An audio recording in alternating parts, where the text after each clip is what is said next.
Good morning, Year 3. Today I'm doing a one-off lesson for you guys on coding using Scratch.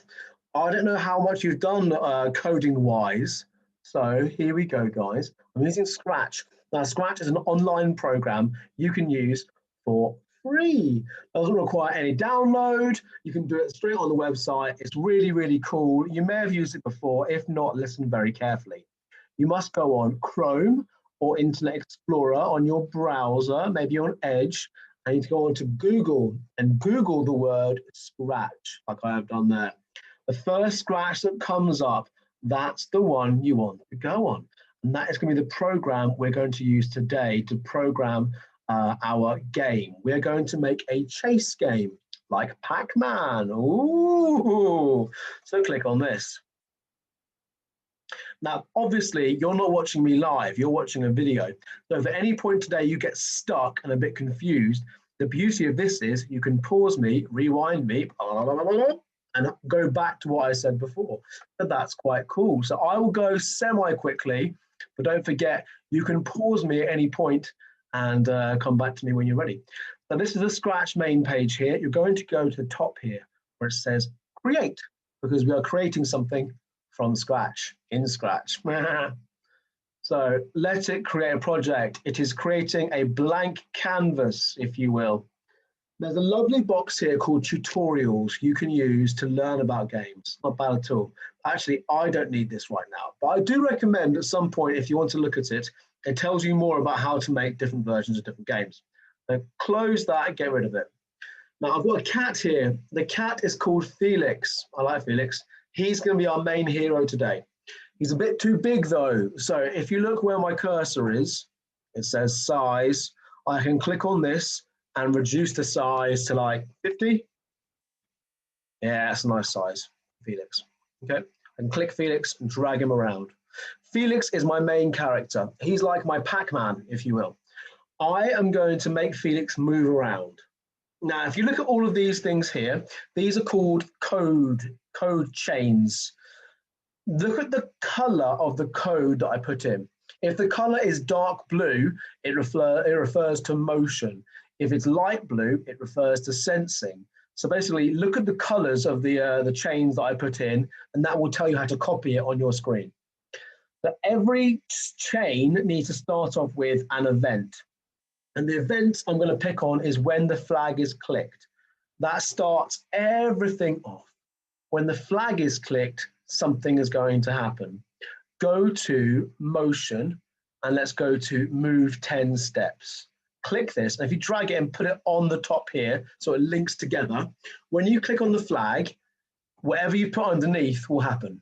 I've put move 10 steps. Should we see? Yay. That's all right, but it only happened once. I want it to happen over and over again. So let's go to, where is it?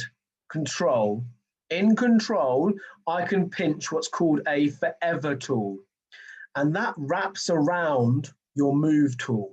It's complicated, watch carefully. Take the move, put it inside the forever. That's quite cool. Look, it's inside now. And then put the forever here. Now, I want to warn you, 10 steps is quite fast. So I'm going to make it down to like 4 steps and see how we feel with that. Now, when I click the flag, it will make Felix forever move 4 steps. Shall we see? Hey! Oh, stop. Felix, where'd you go? Where'd you go, Felix? Click. Yay! Lovely stuff. Now, I need to make Felix turn, because right now he's just moving forwards and that's a bit boring. So let's make it so Felix can turn. I'm going to go back to events and go when the flag is clicked. I'm going to have Felix. There's a few ways of making Felix turn. The first one I'm going to use today is make the Felix point the mouse pointer. So when the flag is clicked, he points towards the mouse pointer. This will only work, by the way, if you've got a mouse. If you haven't got a mouse, don't worry. I've got a separate command for you guys. So get the control and make it so that forever happens. So when the flag is clicked, Felix points towards the mouse pointer forever. He's also, by the way, over here, moving 4 steps. He's doing 2 things. Shall we see what happens? Miss Tang, couldn't you just put that in there? I could just put that in there and it would do the exact same thing, but I'll put it over here. Oh, look, but I'll put it over here. It's the same thing. He is forever going to move 4 steps. He's also forever going to face towards the mouse pointer. Ready? Yay! Look, he's facing towards the mouse pointer and he's moving 4 steps. That's quite cool. By the way, I'm using Felix. If you don't want to use Felix, go to the bottom right and click on this bit here. You can choose your own sprite. That's what the characters are called. They're called sprites. You can choose one. You can make one if you like to painting one. You can almost do a surprise. Watch this, ready? Surprise. Oh, it's giving me a building. Thanks. Lovely stuff. I'm also going to change the background as well. So click on the bottom right, stage backdrops. Click on that. I am now in the backdrops. Now I want to do a different backdrop. My backdrop is just white. That's boring. So bottom right, pick this thing here. I'm going to choose a backdrop. And obviously you can draw one if you would like to, or you can pinch one from the system. I'm going to pinch this really cool space city. That's quite cool. Lovely stuff. Now, or I could draw one if I wanted to. Go into draw. You can paint one like you would do in paint. I don't want to do that.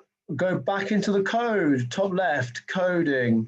Now, some people, there's always one person that says this, will say, Mr. Tang, I want to make the things move, but I'm in motion and it says stage selected, no motion blocks. What does that mean? What that means is you are in the stage. You can't make the stage move. You don't want to be in the stage's coding. You want to be in Felix's coding, the sprite one. How do you get back to Felix's coding? You click on Felix. Click. And Felix does those things. When the flag is clicked, he forever moves 4 steps and he moves towards the mouse pointer. Okay, so far so good. I'm now going to make some bad characters. So let's make a new sprite. I'm going to choose one from the system. It is going to be a, let me see.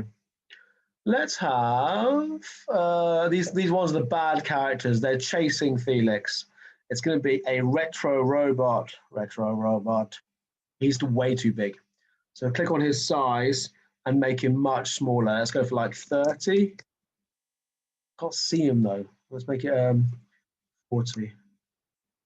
You know what? Actually, I like my background a lot, but it's quite busy. I'm going to change my backdrop for a different one because it's a bit busy, isn't it? I'll choose a more basic version. How about this cool desert? That's better. Okay, cool. So far, so good. Now, the robot has different coding to Felix. The robot's coding works like this. Click on when the flag is clicked, he is going to point towards mouse pointer, which we had for Felix, didn't we? But look at that little arrow there. You can click that, drop it down, and go to sprite 1. Click on that. Now, when the flag is clicked, the robot is forever going to point towards Felix. Interesting. And then if you put a forever tool around that, the forever is in control. I also want him to move. Now, bear in mind, Felix's speed is 4. That's how fast he moves. He moves 4 steps. Let's make the robot move 2 steps to give Felix the advantage. 2 steps. Now, when the flag is clicked, the robot forever points towards Felix and he moves 2 steps. Ready? Now, in this box here, that's my preview box. Can you see at the top right, I've got these arrows here. If I click on the arrows, it makes the screen massive. Cool. All right, you ready? We'll click on the flag. Felix should follow my arrow. The robot should follow Felix. Let's go. Oh, no, no, no, no, no. You leave me alone, Mr. Robot. You leave me alone. Go away, Mr. Robot. Oh, you're scaring me, Mr. Robot. I don't like it. I don't like it. And then minimize. Now, I did mention some people might not have a mouse. Okay, so if you haven't got a mouse, I'm now going to show you the mouseless coding. So I'll get rid of that for Felix. And instead of get rid of all this, and then have, let me see, events. When the flag is clicked, Felix is forever going to move 4 steps. Let's keep that coding, actually. That was good coding. He's forever going to move 4 steps. Keep that. But also, when the space is pressed, ooh, click on that, go down and go to left arrow. Because I'm now assuming you've got keys on your thing. If you've got an iPad, bear with, I can't show you that just yet. When left arrow is pressed, go to motion. There's 2 turning degrees, a turning right and a turning left. I'm going to grab this one here. It officially is anti-clockwise. When the left arrow is pressed, he turns anti-clockwise 15 degrees, or left, if you will. Let's do the opposite of that. Go to events, go to space, drag, go down to right arrow, and go to motion, and do the other one, which is turning. Now look really carefully at what I've done there. There's always someone who misses this. When the left arrow is pressed, Felix turns 15 degrees this way. When the right arrow is pressed, Felix turns 15 degrees the other way, which is clockwise. Through practice, yeah, it's working. And now I should be able to move with Felix and just the arrow keys. I'm not using the mouse now.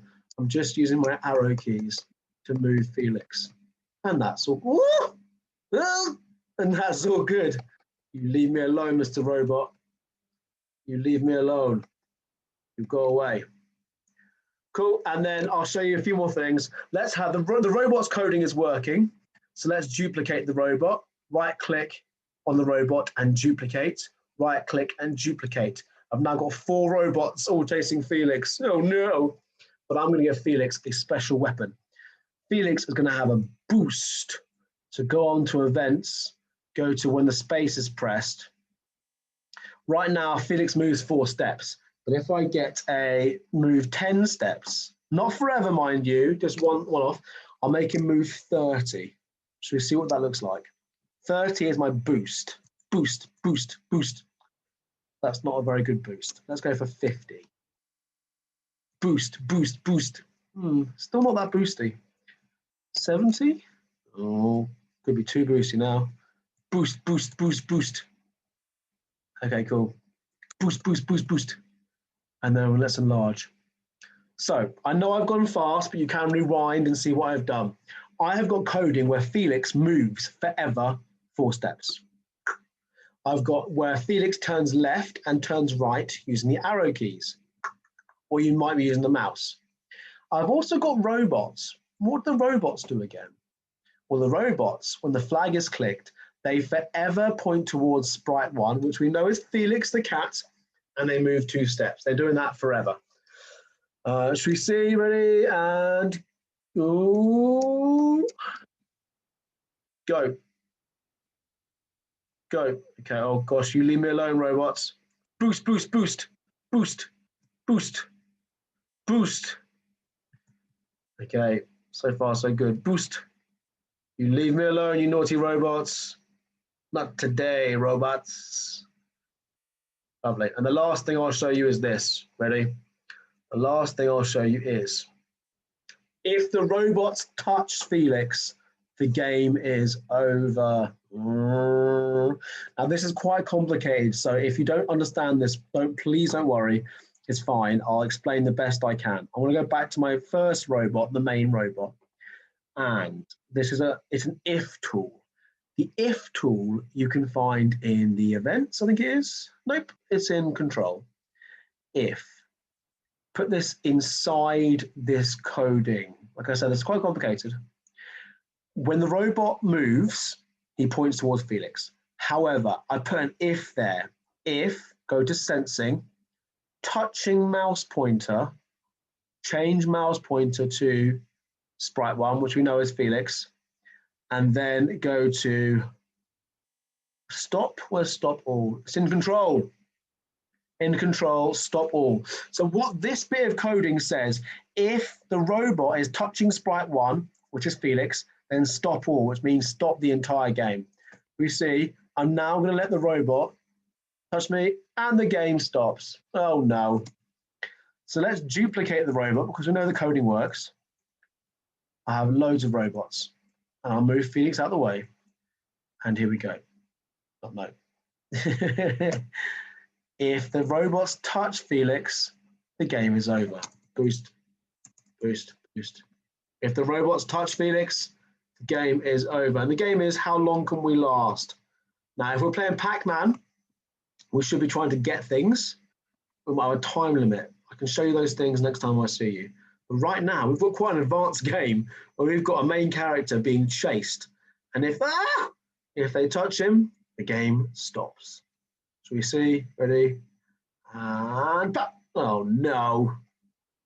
And then minimize. Yikes, look at all that coding we put in, but we built it up slowly but surely. If you've got a situation where your main character can move around the screen, that is amazing. If you've got a character that chases your main character, wow, that is amazing. If you're using the mouse or the left or right arrow keys, well done. Have you got a boost in there? Ooh, good luck. And the very, very advanced thing, the are you nuts, if you will, is if the robot touches Felix, everything stops, and that's in control. If you haven't got that, please don't worry. It's quite advanced, guys. But like I said, you can pause this video and look at the things slowly and surely. Good luck, my friends. I might make you a cheat sheet on how to do this. Have fun, good luck. If you want any ideas or suggestions or help, email me, Mr. Tang, on greatnews@gmglt. Otherwise, guys, have a great time coding. Enjoy. Goodbye.